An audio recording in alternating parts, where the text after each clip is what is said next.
नमस्कार। आप सभी पशुपालक भाइयों को आपका अपना यूट्यूब चैनल पशुपालन जानकारी में स्वागत है। ये एबीएस का ब्रह्मा सीमेंट स्टेशन है। ये सीमेंट स्टेशन महाराष्ट्र का सांगली में स्थित है। इस सीमेंट स्टेशन में मैं स्टाफ वेटनरियन हूँ। एबीएस का ये सब बुल मेरे देखरेख में है। एबीएस का इस सीमेंट स्टेशन में विदेशी नस्ल में एचएफ और जार्सी का बहुत सारे बुल, इनका यूएसए का बुल मदर फार्म से यहाँ पे इंपोर्ट करके लेके आए हैं। ये सब बुल जेनोमिक बुल है। एचएफ और जर्सी नस्ल में हिंदुस्तान का बहुत सारे स्टेट से डैम सील के आधार पे बहुत सारे बेहतरीन बुल यहाँ पे लाया गया है। इसके अलावा जार्सी का क्रॉस और एचएफ का बहुत सारे क्रॉस ब्रीड इस सीमेंट स्टेशन में है। देसी नस्ल में गिर, साहिवाल, राठी का बहुत सारे बेहतरीन बुल है। बाफलो भैंस नस्ल में इनके पास मुर्रा का बहुत सारे बेहतरीन बुल है। और ये सब बुल का जो है कन्वेंशनल सीमेंट बनता है और 20% जो सा बेस्ट बुल है उसका जो है सेक्स सीमेंट बनता है। इस सीमेंट स्टेशन में कन्वेंशनल लैब और सेक्स सीमेंट लैब है। तो जो सा सेक्स सीमेंट लैब है उस सेक्स सीमेंट में 20% बेस्ट बुल का जो है सीमेंट वहाँ पे बनता है। तो एबीएस के पास जो सा पेटेंटेड लेजर एब्लेशन टेक्निक है उस टेक्निक से जो सा वाई बियरिंग स्पर्मेटोजोआ है उसको इनएक्टिवेट या तो नष्ट किया जाता है। और जो सा स्ट्रो वो बनता है उसमें 90% एक्स बियरिंग क्रोमोसोम वाला स्पर्मेटोजोआ है और इनएक्टिवेटेड जो सा वाई बियरिंग स्पर्म है वो होता है और जो है डेट स्पर्म होता है। तो फील्ड पे जाके यही सेक्स सीमेंट स्ट्रो से 90% बच्चियां और 10% बछड़ा पैदा होता है। तो पशुपालक भाई को ये सेक्स सीमेंट जो है यूज करना चाहिए, तभी जाके उनका पशुपालन में जो है इनकम होगा। सेक्स सीमेंट से 90% बच्चियां पैदा होता है और 10% बछड़ा पैदा होता है। तो एक सीमेंट स्ट्रो जो सा सेक्स सीमेंट स्ट्रो है उसका रेट 1200 रुपया से 2000 रुपया तक होता है। कोई भी पशुपालक जब वो डेयरी फार्म करते हैं तो वो जब सेक्स सीमेंट या तो बच्चियां पैदा करने वाला स्ट्रो यूज करते हैं, वो महंगा है या सस्ता है, तो एक जो है मजेदार कहानी से मैं समझा दूंगा। जैसे शोले फिल्म में जय और वीरू दो किरदार थे और एक गब्बर किरदार थे। तो शोले की कहानी एक डेयरी फार्मर्स की जुबानी से जो है समझा देता हूँ। जनवरी 2019 में जय ने 10 गाय खरीदा और वीरू ने भी 10 गाय खरीदा।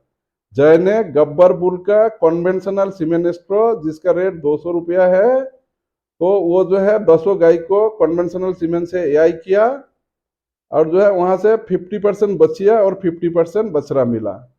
उधर वीरू उसी गब्बर बुल का जो सा सेक्स सीमेंट है जिसका रेट 2000 रुपया है, वो 10 गाय को जो है सेक्स सीमेंट से एआई किया और जिससे उसको 90% जो है बचिया मिला और 10% जो है बछड़ा मिला।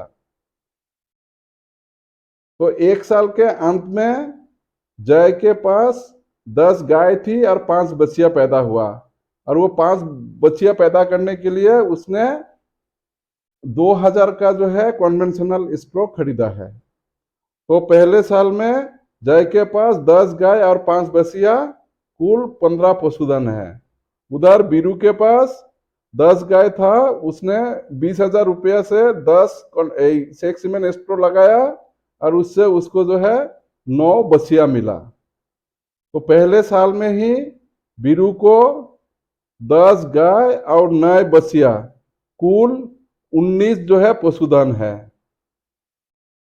सेकेंड ईयर का स्टार्टिंग में जय ने जनवरी 2020 को उसी 10 गाय को जो है गब्बर बुल का कन्वेंशनल सीमेंट 10 सीमेंट 2000 रुपया में खरीद के लगाया और उससे जो है 5 बच्चियां मिला। तो 2 साल के बाद जय के पास कुल 20 पशुधन होगा, क्योंकि 2019 के शुरुआत में 10 गाय खरीदा था, 2019 के अंत में 5 बच्चियां मिला, 2020 के अंत में 5 बच्चियां मिला। जय के पास कुल 20 पशुधन है और ये 10 बच्चियां पाने के लिए उसने 4000 का कन्वेंशनल सीमेंट खरीदा था। इधर वीरू के पास उसी 10 गाय को उसने जो है 10 शेख सीमेंट खरीदा था 20,000 रुपया में, और उससे जो है उसको 9 बछिया मिला। तो 2 साल के अंत में बीरू के पास कुल 28 पशुधन होगा, क्योंकि 2019 के शुरुआत में उसके बाद 10 गाय था, 2019 के अंत में उसको 9 बछिया मिला, और 2020 के अंत में उसको जो है 9 बछिया मिला। उसके पास कुल 28 पशुधन है, और वो 18 बछिया पाने के लिए उसने 40,000 का शेख सीमेंट खरीदा था। तो सोचने की बात यह है कि दोनों के पास जो है 25 पशुधन रखने की क्षमता है। तो उसी शेड में जय के पास कुल जो है 20 जो है पशुधन है, और जो है बीरू के पास 28 पशुधन है। तो बीरू 3 पशुधन को जो है वो बेचेगा, क्योंकि एक बछिया का कीमत अगर 15,000 है तो 3 बछिया को 45,000 में बेचेगा।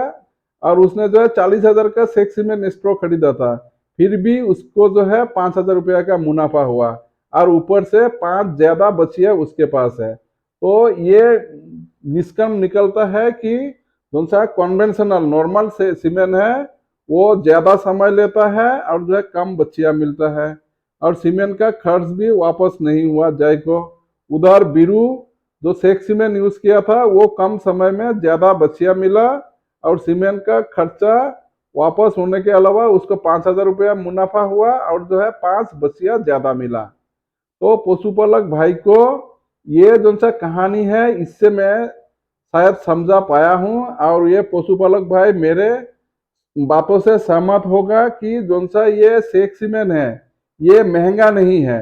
ये शेख सीमेंट कन्वेंशनल सीमेंट का रेट से ज्यादा रेट है, क्योंकि इसमें जो सा टेक्नोलॉजी लगा हुआ है वो टेक्नोलॉजी का जो है उसका रेट है। तो पशुपालक भाई को मैं एक वेटनरियन और एबीएस का स्टाफ वेटनरियन होने के नाते ये आश्वासन दे सकता हूं कि जो पशुपालक भाई ये जो है डेयरी में मुनाफा कमाना चाहते हैं तो वो शेख सीमेंट यूज करे, और शेख सीमेंट से उसको जो है ज्यादा से ज्यादा बछिया मिलेगा, और उसी ज्यादा से ज्यादा बछिया से उसको ज्यादा दूध मिलेगा, और उसको जो है ज्यादा इनकम होगा।